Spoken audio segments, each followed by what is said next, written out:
Hey everyone, welcome to the Promethean Tides. I am General, and as always, I'm joined by Breaker. How's it going, Breaker? Come on, man.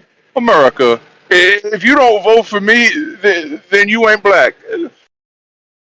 That is most likely true. We are also joined by a great guest here. This is Apocrypha. How's it going, Apocrypha? Going well. Thank you for inviting me.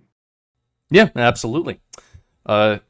So for this show, we're going to go through about maybe 10 minutes of politics, and then we're going to get more into science philosophy and the philosophy of science, probably. Remember to like and subscribe. We appreciate it. It really helps the show. If you do so. So if you like what we're doing here, please like and subscribe. Breaker, you have... Remember, every like and subscription is like a node of light. 1,000 points of light. Stay the course. Yeah. Get that subscription, press the like, and smash that bell. You know you want to. Yeah, smash that bell and all the buttons. Smash all the buttons. Words of wisdom right here. So on the news docket, we have the Chinese. It was a Chinese news station. Of course, the Chinese news stations are controlled directly by the CCP, so it's just a mouthpiece of China. China threatened to shoot down Nancy Pelosi's plane as she was heading into Taiwan. That's Nancy Pelosi, the Speaker of the House. So, why would they want to shoot down a humble stock market investor? See, that's a fair point. It's not her, it's her husband. He's the wizard. We respect women on this show, good sir. She's just along for the ride. No. See, it's her husband that makes the investments. It's her that gets the stock tips. So, yeah, it's an interesting arrangement, isn't it? Well, you too can follow Nancy Pelosi's portfolio if you go online and look around. I'm not going to mention the place that does it because they've been banned everywhere. But there is a place that scrapes the stock market to find out what they're investing in. And you too can invest just like they do, if you want to. This is not financial advice. No, this is not financial advice. But historically speaking, they have done pretty damn well for themselves. They have an average of 20% return year on year, baby. I mean, that's actually crazy. They're way outpacing the S&P. I know. It's amazing. I mean, they're better than some hedge funds. I mean, I think Ryan Long, he actually did a sketch this week about exactly this joke. But it's like, hey, if you really want the best investment advice, marry Nancy Pelosi or someone like her, and then she can give you tips about what laws will or will not be passed that will affect one company versus another, and you can use that as a legal version of insider trading. So, God, you mean all I have to do is basically marry fucking Gollum? I would rather live in the poorhouse. I don't know, man. Like, here's the thing: 20% return per year on my investment. I might fuck the Crypt Keeper in order to gain that. Well, you could pick one. You could always pick one member of the squad. All right, yeah, that's true. I would much rather fuck AOC than Nancy Pelosi. I'm just gonna say it. Everyone's favorite big booty Latinx, or so I've heard, from various alt-right racists. Who was it who said that? That was actually a Republican commenter, wasn't it? I forget his name. Oh, yeah, it was some kind of comedian. That was really funny. I could look it up, but yeah, it was some right-leaning guy that said big booty Latina. I think he was trying to rile her up just for the laughs. Well, I mean, if you listen to the story, I don't remember his name, but I remember the story, which is basically he kind of, intentionally ran into her and started talking to her, and he said that to her face, and she laughed, and as she was walking away from him, she said, "I love you. You're great." Oh, Right? So none of it. She didn't know who he was, and then he put it up online, and then she kind of flipped her shit. So oh, well, if she enjoyed Yeah, seeing him, she enjoyed. she There's a was video. probably, yeah. Well, when she was like all seemed to be on board with it to his face, I think a lot of that is probably because she was in full on PR press mode. Like politicians, they get to the point where they flip the switch in their brain. It's like kiss babies and shake hands and say I love you, you're wonderful to everyone, and they just kind of run on autopilot, not even really paying attention to what the other people are saying. It's just like look good for PR purposes. That could be true. I don't know. yeah, she was probably just saying, thank you. She thought he was a fan, like, random guy going, hey, yo, you got a nice booty, and she probably just tried to say thank you, and yeah. Well, anyway, point being, Videos online, you be the judge. yeah. The point is that the Chinese were threatening to shoot down Nancy Pelosi's plane. Of course, they're not fucking going to. But yeah, I guess Nancy Pelosi will be visiting Taiwan. I don't know if she's landed yet, or if I'm not sure what the time schedule is, but I'm also uncertain as to why it is that Nancy Pelosi is specifically visiting Taiwan. I know that they are a very important manufacturer for semiconductors for the United States.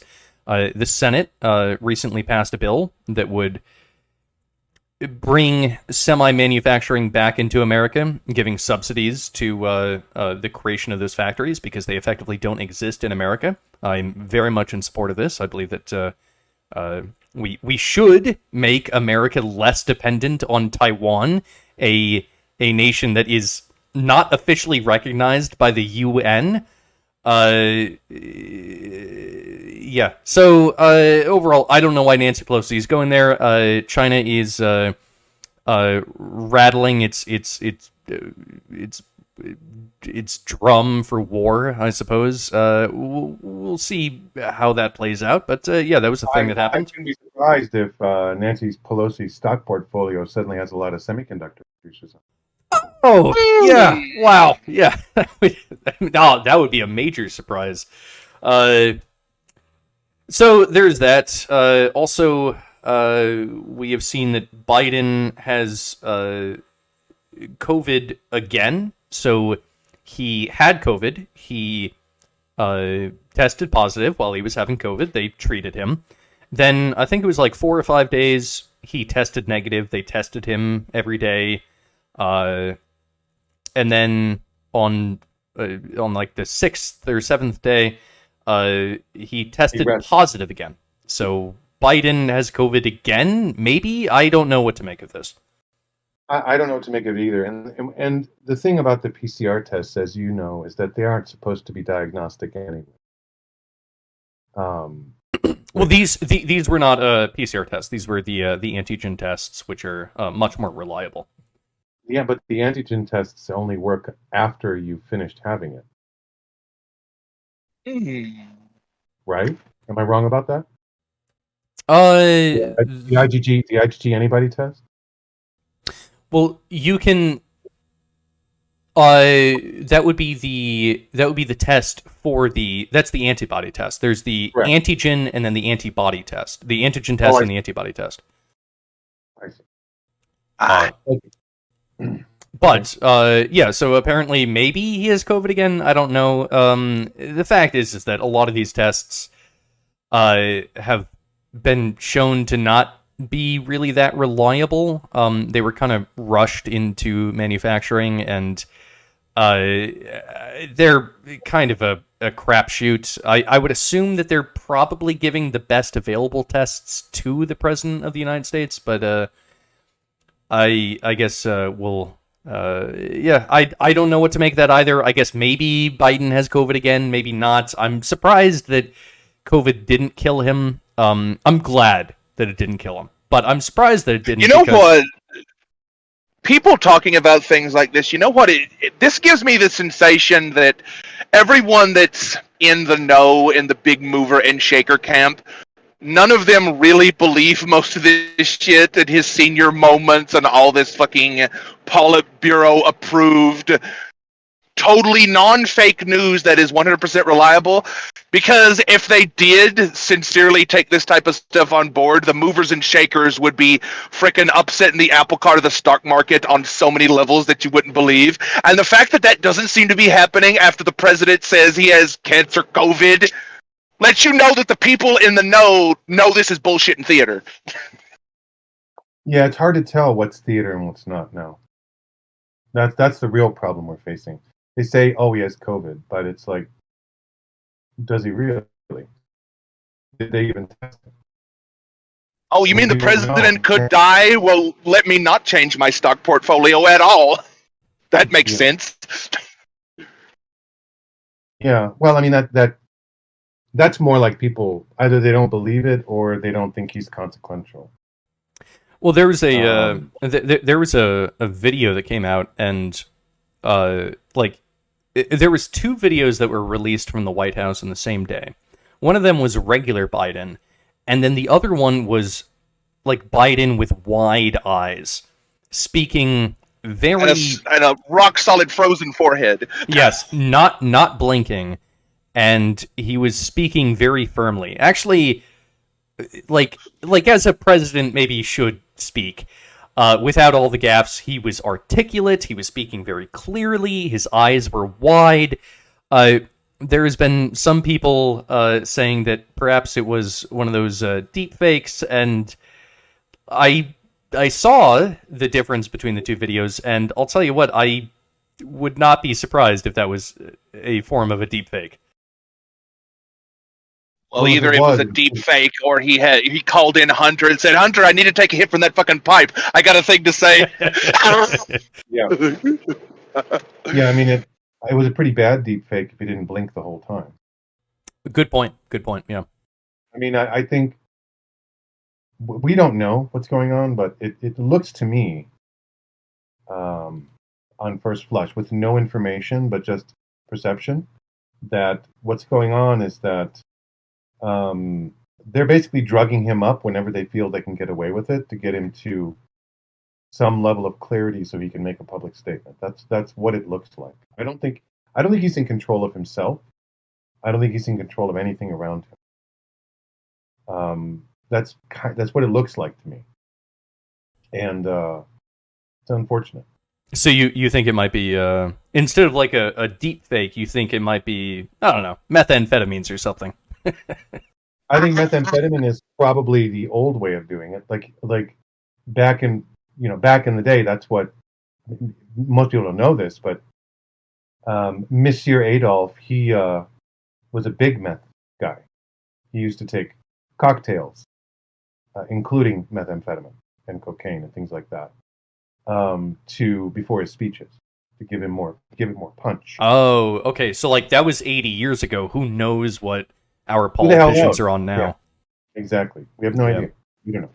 I mean, I could speculate, but I'm just going to say it appears as if it appears to me, and has since nearly the beginning, since before he was elected, that he's not his own man. He's being controlled by like a puppet. That's what it looks like to me. I don't wonder. think- So I actually I totally agree with you. I don't think that he's making most of the policy decisions, but then the question is, who is? It's not Kamala. Kamala's not making the decisions. She's I'm not going to speculate. I'm not going to speculate on that, other than to say it might be someone whose name rhymes with Kamala. See, I don't think it's Kamala, because I don't think that No, I'm not saying it's Kamala. I'm saying it's not Kamala. Right. Well, my stance is that specifically, I don't think it can be Kamala who is making the decisions, because I think that she is, to say it lightly, not very bright. No. So I don't think that she has it within her to actually even try to govern the White House. Maybe Biden could have attempted to do it like 20 years ago before he got senile. But yeah, My question is this: who's writing those cards? yeah, right. Who is writing those cards? Because that is who's in charge. Yes. In sentence, repeat the line. What You we sit down. You sit down in your chair. Yeah. well, here's the issue though. What we have is the person who is in charge of the nation, which is not Biden, not Kamala. It's someone who is not elected.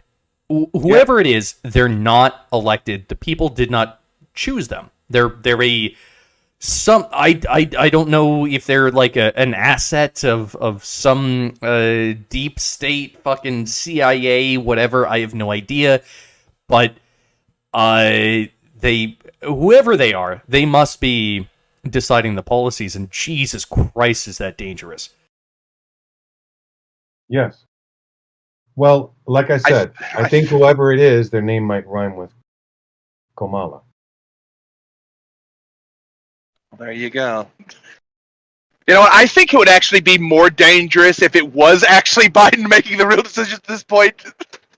Yeah. Oh, So whoever is actually pulling the strings of Alzheimer's howdy doody, in all sincerity, is probably doing all of us a massive favor.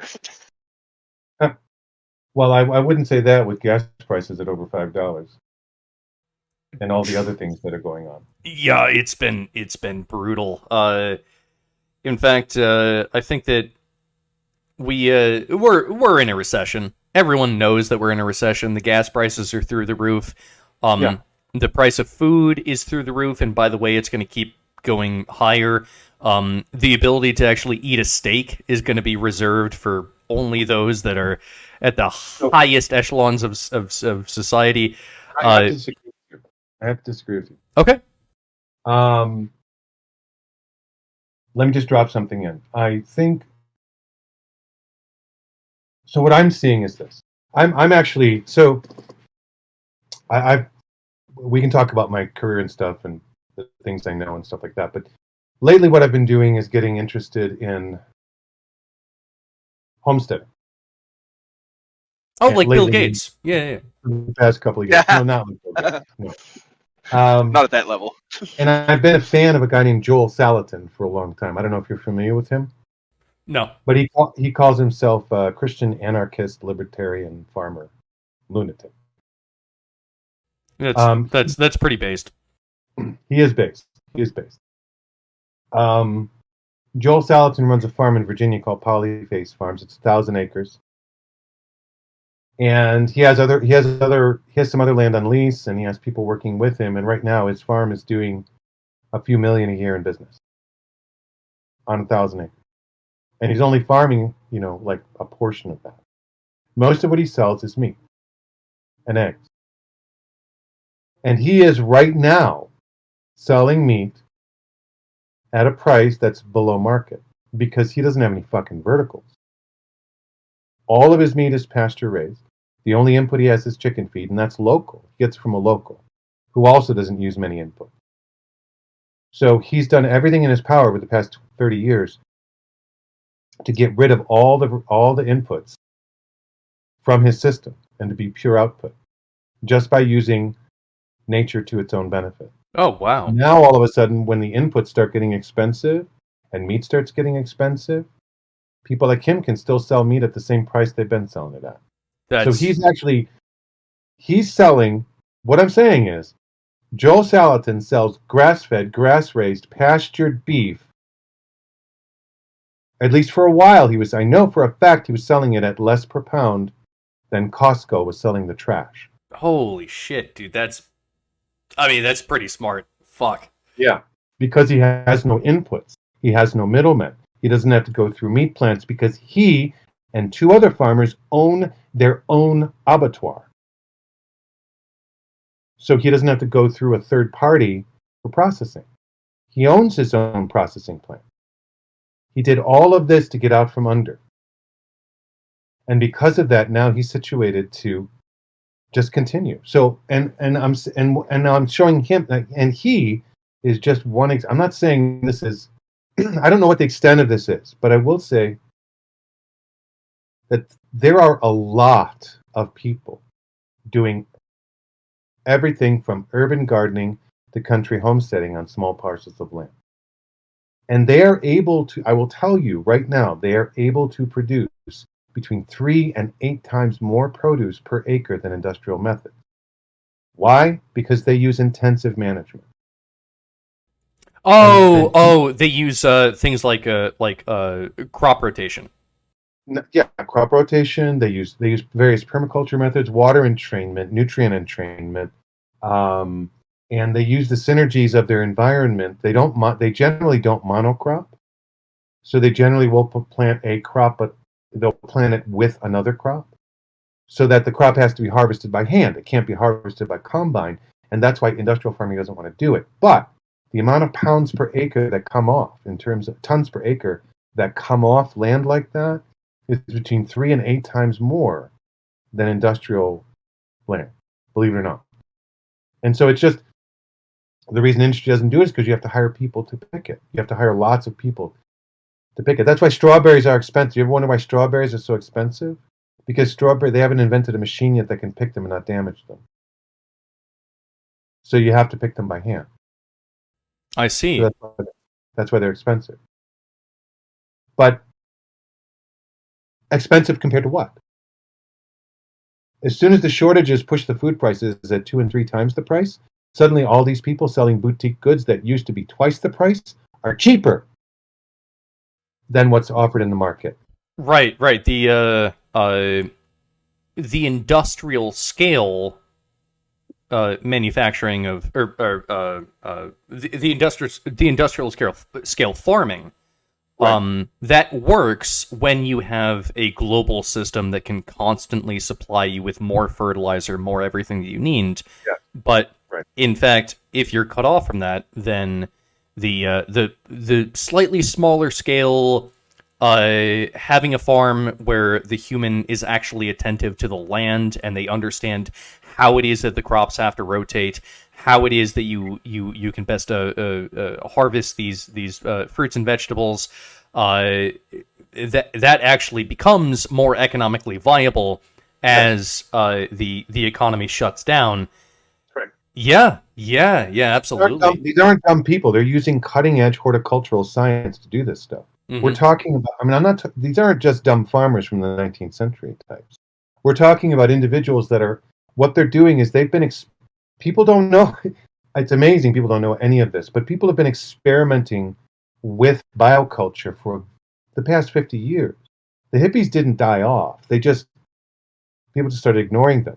But, like, I don't know if you know this, 5% of Korea's farmland is farmed by a method called JADAM, J-A-D-A-M, ultra low cost farming, which essentially removes almost all inputs.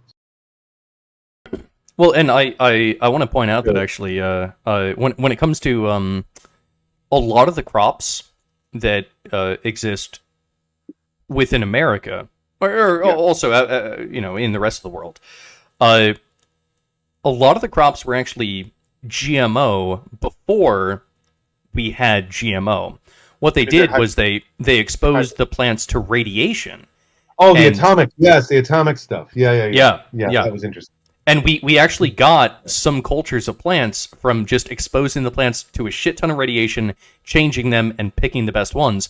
We actually got some of our more staple crops from the radiation gardening. Yeah, I remember reading about that. It was fascinating. That there are a few varieties of corn and wheat that still today are being used that came from that. But there are also, I mean, you can just look online. Heirloom seed companies are bursting at the seams for business. Like people can't get enough of heirloom seed. And you might wonder why. What's the big deal with heirloom seeds? Well, heirloom seeds aren't hybrids. They're not atomic seeds. They're just normal seeds they may have been bred and rebred normally, but they're just normal seeds, and that means that the plants that you grow with them breed true, which means you can grow an heirloom plant, and when it fruits and drops its seeds, you can use those seeds to grow more of it, as opposed to hybrids and GMO, which you can't. So people have been going back to heirloom seeds. They've been going back. I mean, just gardeners all over the country have been doing this. So going back to what I originally said and why I disagree with you, that I don't think that what will happen is that the stakes will become reserved for the very few. I don't think that's the case because there's far too many people right now running animals on their land and running their own abattoir and so on legally. It's not like they may only be 3% of the current production, but they exist, right? Well, And I would push back because look, you can do GMO and or nuclear gardening on your plants. They tend to be extremely hardy, but when it comes to cows, they're a little bit more of a complex beast. right.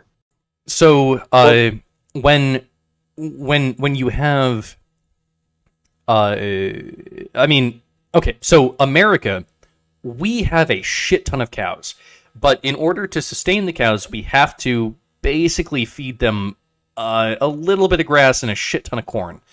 That's actually not. That's actually not so. Okay. That's what we do, but it's not true that that's how we have to do it. What would be a mechanism that is less reliant on globalism by which we could feed our cows?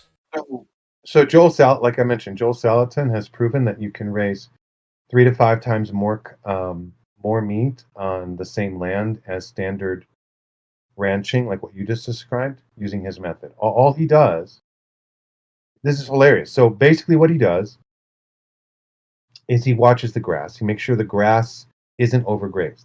So he calls it the law of the second bite. You never want a cow to bite the grass twice. So he mob stalks them. Basically, what he does is he herds them into squares of pasture that are a little bit too small, so they get it's not like they don't have room to run around. They do, but they don't have huge expanses of area to wander around in. They're mobbed together a little bit, and then what he does is he leaves them there for one day, and then he goes and he opens a fence line, and they move to the next pasture. It's basically small pastures with lots of cows. Then what he does is he comes in a couple of days later with his egg mobile. So the chickens come in, they scratch up the manure and distribute it for him across the pasture. They deposit their own manure, and they eat the grubs and bugs and so on. They also perform a pest control function. And he gets eggs from them. The eggs that he sells pays for the chicken mobile. And so what this method he's been using, and what he did was he figured out mathematically how many cow acres he has, right? So he uses a term called cow acres, like how many cows per acre can I get if I change my method? So his reasoning is this: if I can get 20% more cows on the same acre, it's just like having 20% more land. Does that make sense? Yeah, no, that makes total sense. That's actually using you're using the plants and the livestock through rotation in order to maximize the Health and growth. What you can get out of the land. Yeah, no, that's super smart. Yeah, and so so using these methods, he's managed to create a system that essentially gets between 3 and 5 times more cows per acre than the method you just described. Even as soon as you take into, in other words, if you factor in the amount of land that it takes to grow the corn and the CAFO facilities and the pasture that they do give them, Joel is able to do it on 3 to 5 times less land than that because he doesn't feed them corn. They only eat grass. He never feeds them corn, ever. He never feeds them grain. They never get grain. They live on grass their whole lives. Wow. So, well, so what you're saying, I guess, is that the way that we've been doing farming has been right. highly industrial and sort of like almost like a what's the word? It's like a factory, right? It's a sense of treating animals like a factory, and it's like I mean, if you think about it, it makes sense from a mechanistic. It's like, so what you want to do is to create lots of industries with lots of jobs for lots of people. Right. You string it out. So you've got the cow facility, then you've got all the veterinary stuff, you've got all the construction and all the maintenance stuff in the cow facility. Then you've got all the transportation for the grain, that's more jobs. Then you've got all the grain itself, which is farming jobs. And then that farming job, the farmers need fertilizer and equipment, so that's more jobs. You see? So but what the current system does is, in fact, the more efficient way to do it when it comes to the amount of land per, I guess, unit of nutrition that you can produce from the land right. is actually it's not to do it on the massive industrial scale, treating all land the same, just put cows here, put corn here, feed the corn to the cows. No, actually, different pieces of land require some amount of intelligence in order to optimize, and actually, perhaps that is the more efficient way of farming. You have to, and actually, this would be taking it, farming back to the roots of how humans used to do it before the industrial level of agriculture that we had in the 19th and 20th century. In a sense, that's true, but we have a lot more scientific knowledge now about how to do it. So we wouldn't be doing like they did. Like, it's widely understood that the reason that many areas in the Middle East are desert regions now is because of overgrazing. So we wouldn't do that. We just wouldn't do that, right?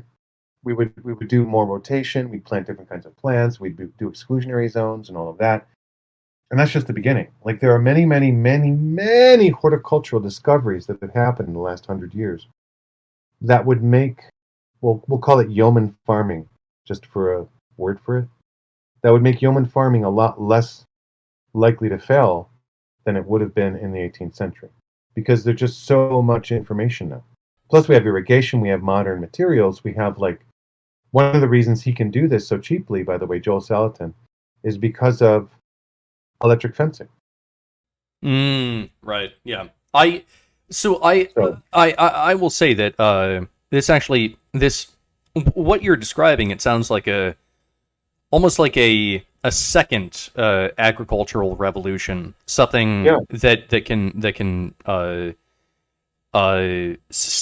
succeed the industrial revolution of agriculture. Yeah. And if that's the case, I mean, I think that sounds awesome. I suppose that ultimately we will see if the market deems it to be the better or the not better choice. Ultimately, the market decides it. Well, the market isn't magic. I mean, it's people and their needs and wants. So, the market is a little bit magic. A little bit, only because it's so complex and it kind of makes weird decisions that we don't quite understand. That's true. Well, because it has emergent properties. So the market. Let me say this: the market is smarter than any individual human, and also smarter than really any group of humans. Because if any individual human or any group of humans could solve the market, then they would become fabulously rich. No one can solve the market because it's an emergent system, and so it does what it wants. To a certain extent, we're kind of at the beck and call of the market. We created something that actually actively controls us. Interesting factor there, and so the market will decide if this version of agriculture and animal rearing works out. From what you're saying, I suspect it will. I think so too, because first of all, the product is cleaner and better for you. It's another. But even if that's not taken into account, ultimately, it's more resilient. Like, essentially, if the market decides that resilience is more important than cost, then all of a sudden it'll win. And Oh yeah, instantly, yeah. yeah, and with food shortages on the horizon, let me put it to you this way: I've been hearing from homesteading channels that people are getting mobbed with demand for product. They can't keep up. People who were having trouble marketing their goods, now all of a sudden they're getting phone calls every single day from people who want to buy truckloads of produce and meat every single day. Well, I mean, especially right now, given the recession that we're in, and to take it back to the original topic, yeah, we are 100% in a recession, and the White House has attempted to define their way out of us being in a recession. They're like, oh no, we're not. No, we're clearly in a recession. And It's 2 quarters of negative growth. That's it. Well, and I think clearly we're not just in a recession. We're in I think an era of stagflation. So we have inflation and stagnation of the economy. I think that things are going to continue to get worse, but here's the thing, right? Like, when things get really bad, that is the innovation adversity is the mother of innovation. So Yes. the more adversity you have, the more innovation you have, and we will eventually get out of this economic recession. And with what you were saying about the homesteading and the crop rotation, that is one of the avenues out of this. And so, to a certain extent, maybe actually it's healthy to have the occasional recession. Well, I mean, it's if you're in a situation where you're clearly selling a better product and nobody seems to want to buy it, even though it's worth more, you have to wonder what's going on. So you kind of at some point adversity has to occur, because reality, propaganda, and market manipulation can only go so far. Reality always, nature always bats last. Yeah, So, it does. So it doesn't matter how much manipulation you push. Ultimately, nature bats last. And if people can just hold on until the propaganda fails, then they can win. And so that's what I think that's what. Yeah. Then there are the innovative solutions, which have been being artificially suppressed through regulation and taxation and so on, will rise up and win, because they can't not, right? Yeah, I completely agree. Yeah, 100%. By the way, speaking again of that Biden, the tale of two Bidens debacle, if you remember what he was actually talking about during that video, it answers a question you've been having for the last several episodes, General Chief, of why did he release all those strategic oil reserves? Well, the reason he gave for that was basically to temporarily decrease, well, he didn't word it like this, but it was to temporarily decrease the gas prices by flooding the market with supply, so That's the price what he would... said. Yeah, artificially go down, but so we both dumb. know how economics work. That's not going to last, but it temporarily affects the gas price, temporarily. Hopefully long enough for the midterm, because he's trying to buy some political points is probably you see, what did I tell you? It's either he's trying to buy political points or he's just off the... There was actually a reason. Whether or not he organically came up with that himself, pat on the head, is a question, but yeah. It could very well be that Biden will deplete the United States oil reserves to lower the gas prices artificially, so that the Democrats have a better time in the midterms. And yeah, I'm the president that got the gas prices down. Yay, vote for me. If that's the case, that's so fucked, because why would you deplete the strategic petroleum reserves just for an election? Holy shit! If Biden is doing that, he is literally selling America out for the Democrats. essentially. If that is the case, I like Pretty to think much. that actually he's doing it just to get rich himself, but I don't know. It's so fucked. Mm.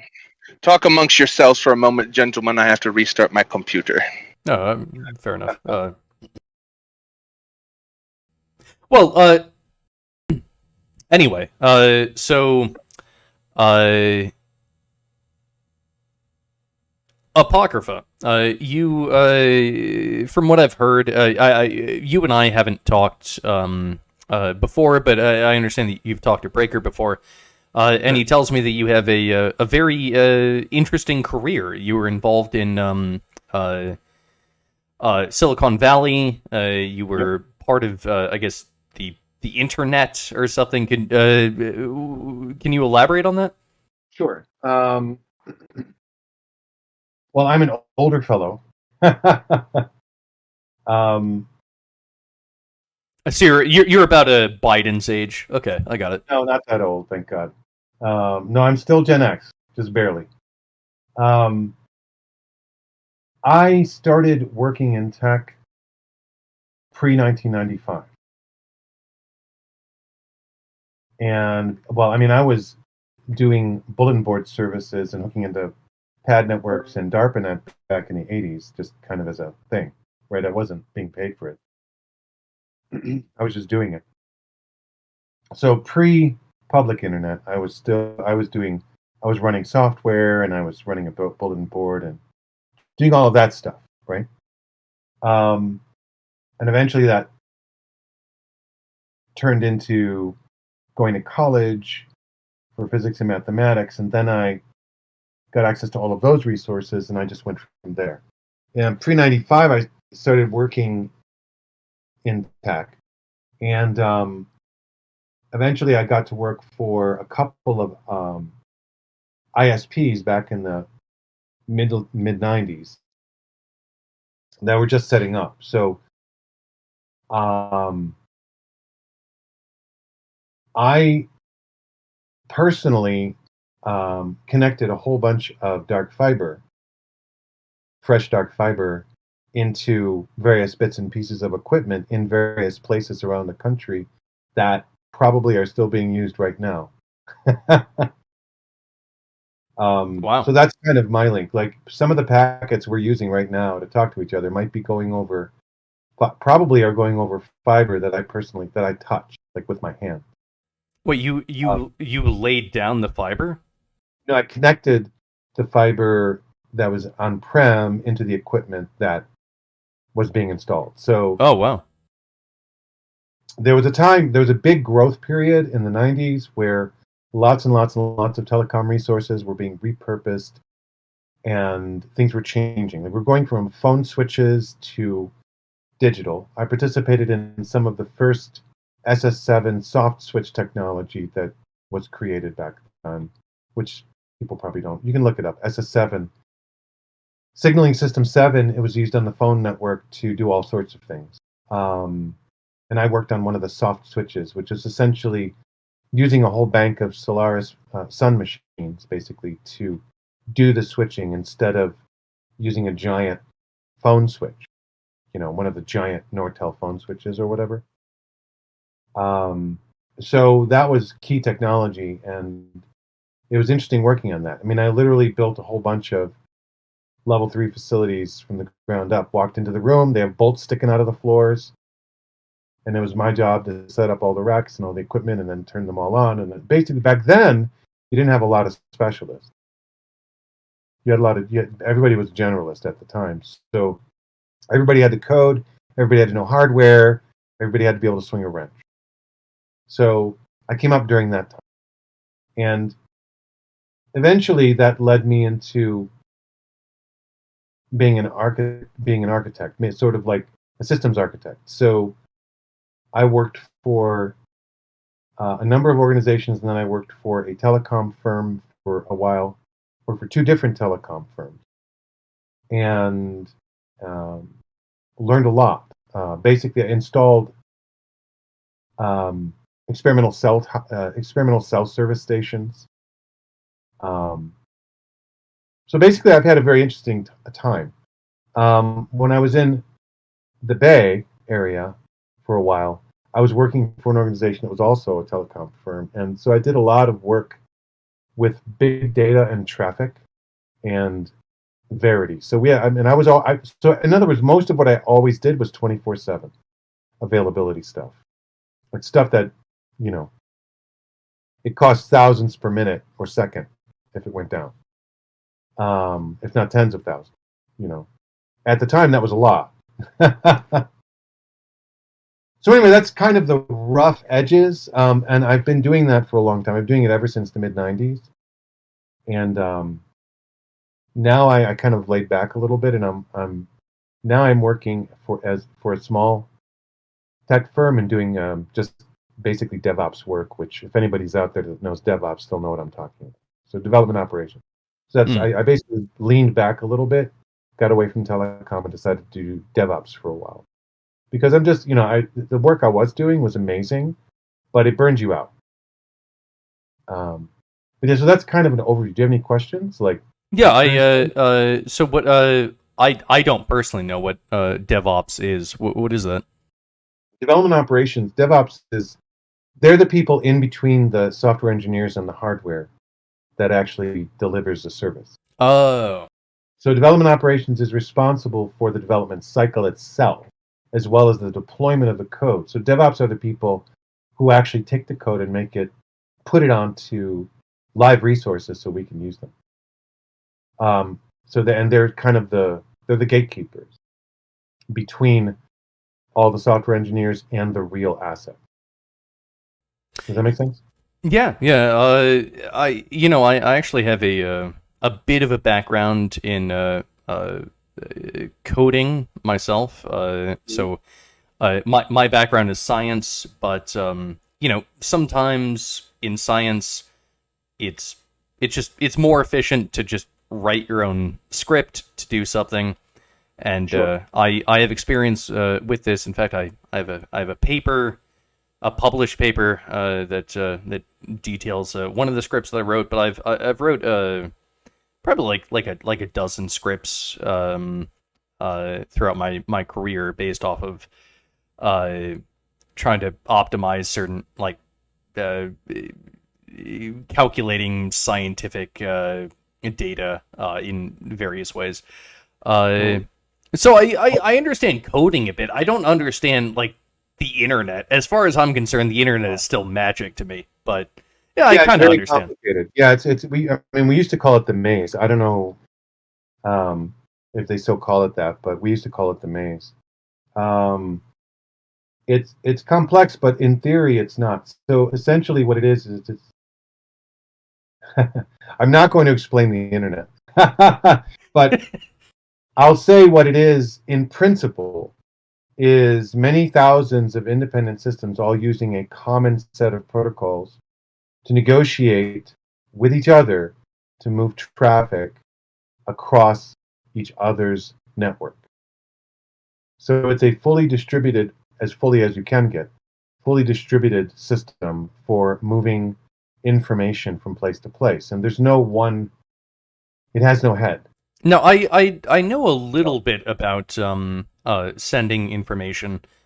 What about packet loss? Like, is that something that you dealt with? Of course. Um, I mean, it depends on what's causing it. It depends on why you're concerned about it. There's packet loss occurring all the time. And sometimes you want packet loss because you want signal that there's a problem. So it really depends on what we're talking about. Packet loss is just a packet that is supposed to go from A to B doesn't get there for some reason. And it doesn't get there within a certain time frame. And packets are, I mean, there are different protocols too. Like generally, when we say packet loss, we're talking about a protocol called TCP/IP, um, or IP in general. But there are other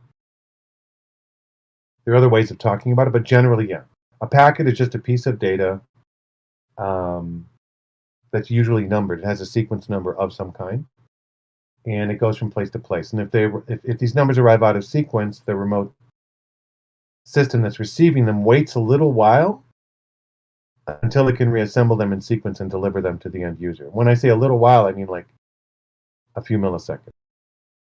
But if it doesn't, there's a certain delay, and each system is tuned differently. Like, depends on the system, but there's a certain delay, and if a packet doesn't arrive within a certain amount of time as expected, it is considered lost and is ignored. So that's packet loss. Put this in relatable terms. Anyone who's ever used Discord or some digital internet communication where the other person sounds like a robot, that's basically an example of packet loss happening in real time. Yeah. That is packet loss in real time. I would also like to point out that the thing with Breaker is that actually he has never experienced packet loss.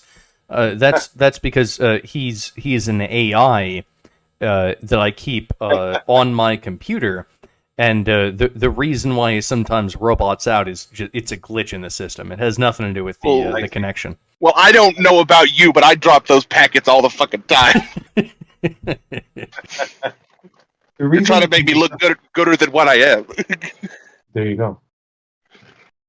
And that's why, if you think about it for a second, it's intuitive. When you think about what roboting sounds like, you can start to understand why when I say packet loss, there's a delay as the system waits for the packets to arrive, and then it just rejects them if they don't arrive within a certain amount of time. Then if you listen to roboting, you can actually hear that happening. Yeah.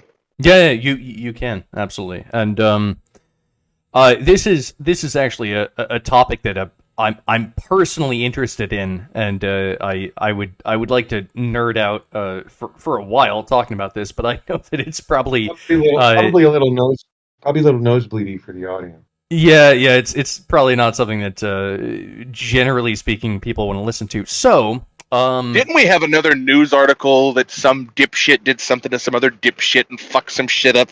That's usually what happens in the news these days. Isn't there another article like that? You just summed up 98% of the news right there. Well, yeah, I wasn't hyper specific. I mean, that could be anything these days. Yeah, some retard did something retarded. Yeah, that happens. You're not supposed to use that word on YouTube. You mean cognitively differentiated person? There's a show on Apple TV called Slow Horses, and I was talking to my girlfriend. I was like, yo, tonight you want to watch the retarded equestrians? God damn it! Because that's what a slow horse would be. It's the retarded equestrians. Oh God! It's dumb joke.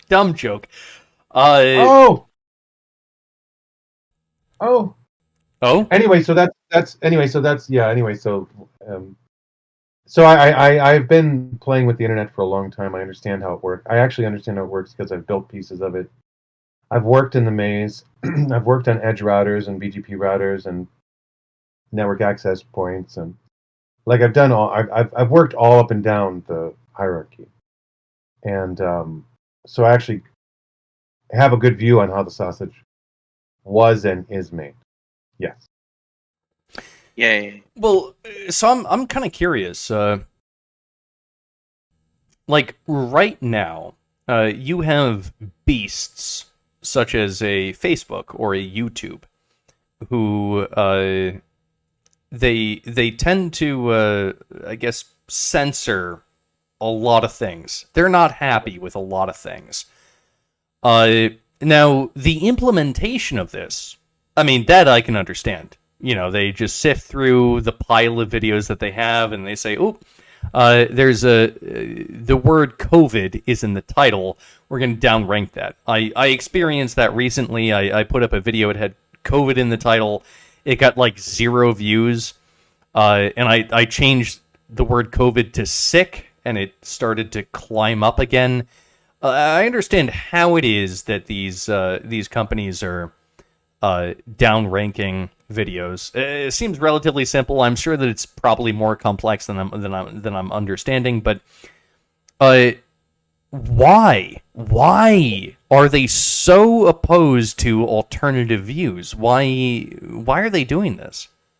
Well, okay, so first I'll say that when I say the internet, I'm not talking about mere end stations like Google. I'm talking about the actual pipes. Google's just a leaf. Google's a leaf on the tree. Google isn't the internet. Google's just an end station. They're just a content provider. They're a big one, but they're not the internet. So that's number one. The internet is still free. You can still get to wherever. It's just that Google has managed to convince people that search is their province. But if you can find it, you can get to it. Does that make sense? That makes So that makes total sense, and I feel like what you're recommending to me is that I should go on to Odyssey or Rumble and ditch the Google YouTube thing. I wouldn't say ditch. I'd say maybe simultaneously, Right. or maybe do alt text specials, so that you can just speak freely. But again, those are endpoints. Like the internet has no bias because it's just a packet switching network. And if you can bring up a node, you can serve content within the bounds of whatever laws exist in the area. So all this censorship, none of it is being done under color of law. It's all happening because it's all happening on platforms that are entirely owned by business entities. You can make another people are making other platforms. It's just that, Google has captured the half of the phone market, so it's what it is. But they've also engaged in lawfare and all sorts of other dirty tricks to try and prevent other players from rising up. So why they don't want it? Why doesn't any large player want small players to eat their lunch? What do large players do? They try and monopolize a space, right? That makes total sense. Yeah. Yeah, I mean, we could talk about politics, we could talk about all of that, and all of that would be valid. But I think at the base of the well, it's just they're the big dog and they don't want to lose to the little dogs that will eat their lunch if they're not killed in the infant stage. Well, but here's the thing, right?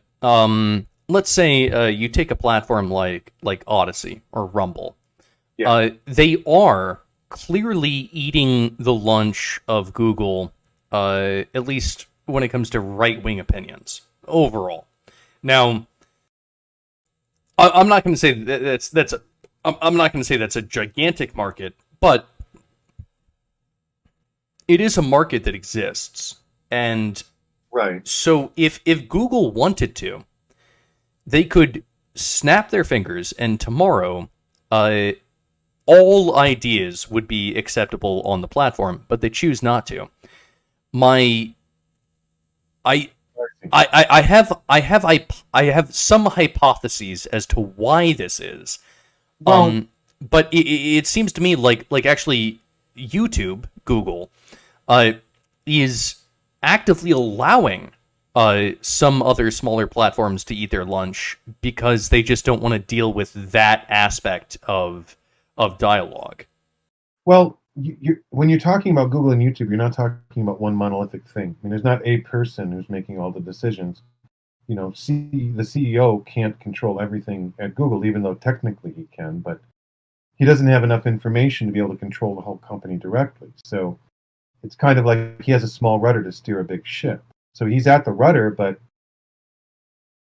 who knows what the hell he's steering and why. The other thing is, why are they even censoring? Why does all this stuff happen? When it's clearly not a good thing, in general. Well, it's not a good thing for their bottom line, for their business practice. I mean, at least I don't think so. If you're a monopolist, you're more concerned about your politics. You're more concerned about your connections in government than you are with your customers. So if you own most of the market, and the reason you own most of the market is because you're buddy with certain political entities, then you're going to want to. They're your customer. Like that's what we have to realize is that Google's customers aren't the people who watch the videos, and they're not really the advertisers who are paying them. Google's customer is really the political class that they align with, because otherwise Google is it's an information services provider company, basically. That's it. They do it really well, but they're not manufacturing. They're not farmers. They're not producing spaceships. Really, they're not doing anything in the real world. All their money comes from eyeballs. And what's the best way to keep the eyeballs on? To keep their monopoly and to make everyone else irrelevant is to align with the political, some political elements so they can retain a monopoly. That's going to be part of it, right? Well, so my thinking was that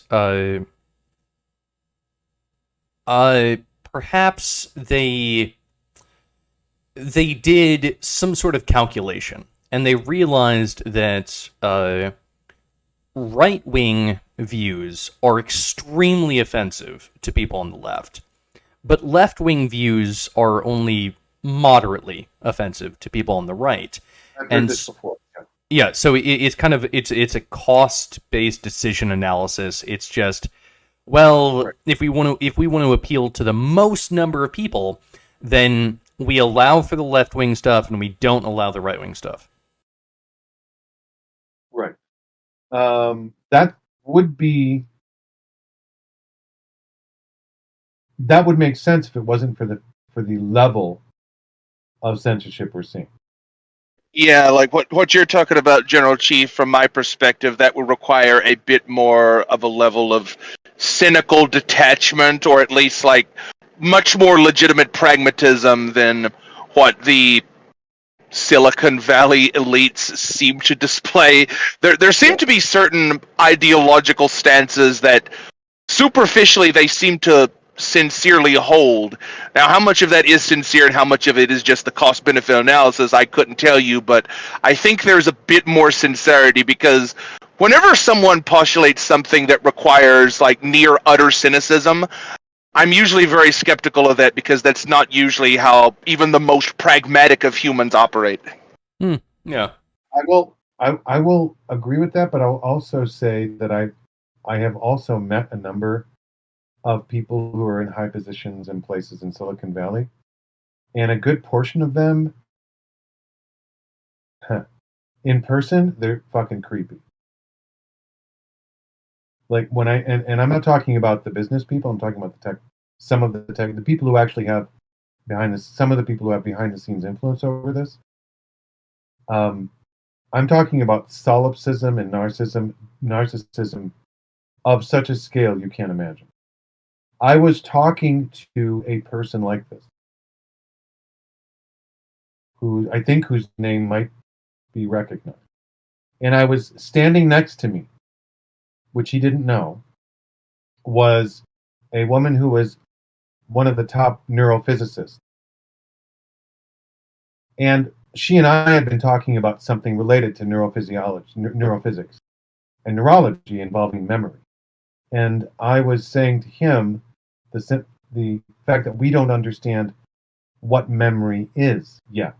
We've gone through every theory that we can come up with, and none of them seem to pan out. So we're left with the holographic theory, but it's not, that hasn't been proven either. So we're kind of stuck. He wouldn't let it go. He was an AI. He's on the AI train, and he said, "Of course we know what it is." Like, no, we don't. And I explained it to him. He wouldn't let it go. And I turned and I said, "XYZ, you're a neurophysicist.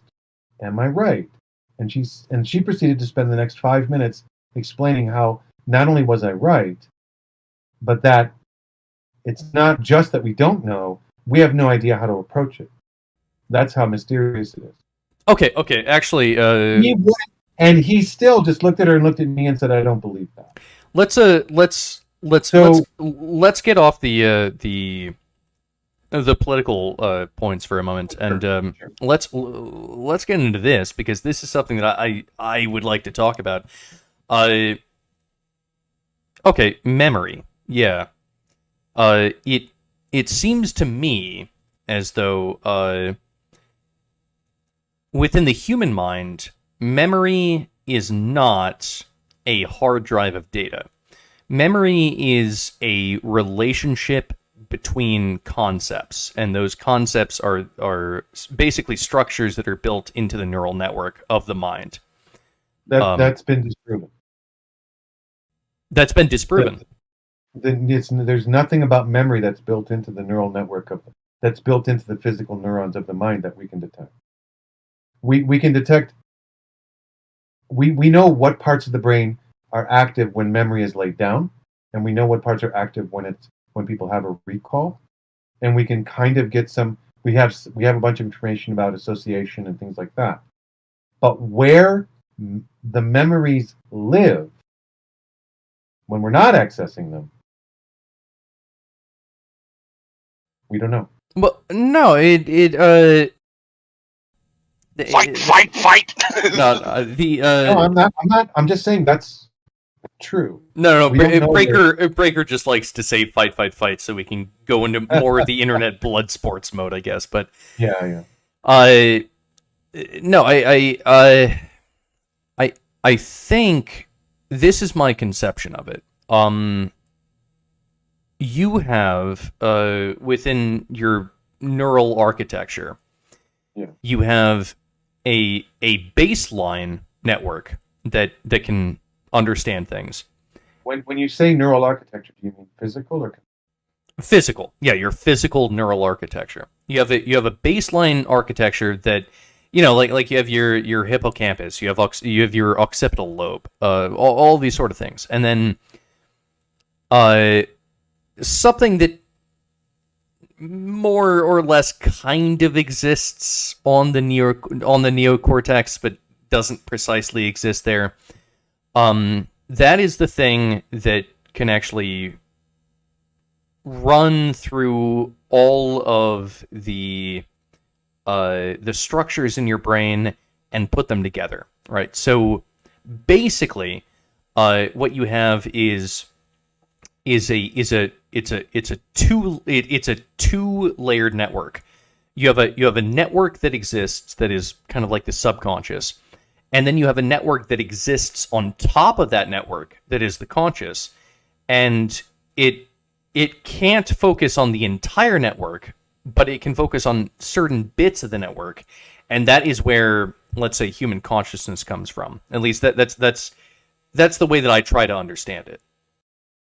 So I hear what you're saying. I don't think that we know enough to make statements that strong. Well, absolutely, that's a postulation. I'm hearing. I mean, we only just discovered axon-axon connection. So, and we're only just now starting to realize that the cerebellum may have some kind of serious effect may have something to do with consciousness, not just motor and neural activity. Motor activity. So, because the cerebellum has, I don't know if you know this, the cerebellum has more neurons in it than the cerebral cortex.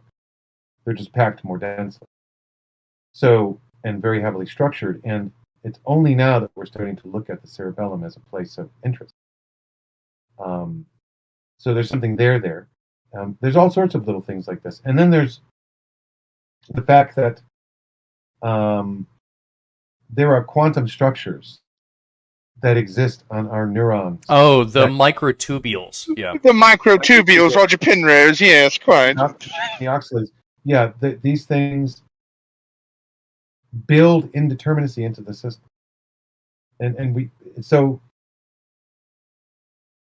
Well, let me say this. I believe that we don't know, but we can guess, right? And I think that the strength of the neural network that humans have is that it is both an analog and a digital system. So you have a number of let's say you're dealing with axons and dendrites, right? So let's say that you have a series of pulses that are coming in from axons from other nerves. You are a neuron, and you have a series of dendrites that are connected to all of these. The input is basically analog. You have a threshold by which you fire, and if it doesn't reach that threshold, then you don't fire. So if That's only axon dendrite connections. Right. But Yeah. okay, you could have axon to axon connections, and that So might if we're only change. talking about axon dendrite connections, right? I'm just saying if we're only talking about axon dendrite connections, I'm cool. Okay, well let's discuss that first, and then we can get into the other types of connections. But Science. so when it comes to the neuron itself, it's receiving a multitude of signals. It has a threshold by which it then decides to fire. So let's say that it's connected to axon. Let's say it's connected to other neuron A and B. Maybe A fires. That doesn't mean that this neuron fires. Maybe B fires. That doesn't mean that this neuron fires. If A and B fire, then that means that this neuron fires. So what you have is an analog system that is going in, but the output is digital. It either fires or it doesn't. There's a synergy here between the analog and the digital that actually make the neural network function, and I believe that this is also like kind of how modern day neural networks work. You have to have a synergy between the analog and the digital. It's both of those things combined that actually produce the complex behavior that you would expect. I think I'm correct here. Well, yeah, I mean, if we're talking conceptually, so yeah, basically, the problem with a pure analog system is noise. Mm-hmm. So ultimately, a pure analog system, if it's big enough, will be so noisy it will be unusable. That's why pure analog computers never took over the world. They still can do things that digital computers can't do. But after a certain point, the noise is too much. That you don't get signal. No, but digital computation by itself and analog computation by itself is not enough. You need to have both working synergistically. Yeah. So, and in fact, what's interesting about your point is that there actually is, I forget the name, people can look it up. There's a company that's building chips purpose-built for AI that are essentially exactly what you just said, which is little analog circuits that are connected together with digital switches. And they're doing this specifically because of the reason I suggested, which is analog circuit. The thing they can do really well is solve a specific equation near instantaneously at no power cost, like very low power. So like the Boolean logic gates in my synthesizer. Yay! Kind of, yeah. And so what they're promising to do with these chips is to be able to do certain operations on AI systems at several orders of magnitude less power consumption and faster. Right. So, and I see your point. Go ahead. No, I see your point. The whole point is, if a system remains analog, then it eventually becomes so noisy it can't be read. But if it's too digital, then nothing essentially natural will come out of it. Like there's something about analog systems that are required for nature to function. Right, you need a bit of noise in there. It allows for basically it allows for the existence of emergent properties. You have to have a bit of noise in order to gain that function. Right. And also a problem with digital is it runs into insolvent paradoxes because everything is so discrete that it runs into the incompleteness problem. And I have I would say people who say that the Planck length is an example of the universe being discrete on the small scale, those people don't understand what the Planck length is. So I think that I understand exactly the point that you're trying to make, but perhaps you could elaborate that for the audience. Planck length is the smallest length that we can measure, essentially. Period. That's like quantum wave collapse level small. It's incredibly small, and a Planck length is this. But that doesn't mean the universe is discrete. That just means we can't measure anything smaller because we don't have a way to measure. We don't know how to do it. We don't not only don't we know how to do it, but we don't know of any way to do it or that it could be done to measure something smaller than that. So right, and I mean, it could come down to just just measurement. Like there could be a universe of possibility within a Planck length. We just can't measure or detect it, and it could be influencing other things, and we just don't know. Right, because there is, I guess, I think there's a theoretical upper limit to the energy that can be contained within a particle, and so, like, for instance, you can detect planets with radio waves, but if you want to detect, I don't know, an individual atom, you have to have something with a much shorter wavelength. You'd be looking at, I mean, something above X-rays, maybe gamma rays if you want to, detect a particular atom. And so the higher frequency of a particle, the higher energy it has, and at a certain point, you can't put more energy into a particle in order to get a measurement of something that is small enough that hits that frequency, I guess is what you're saying.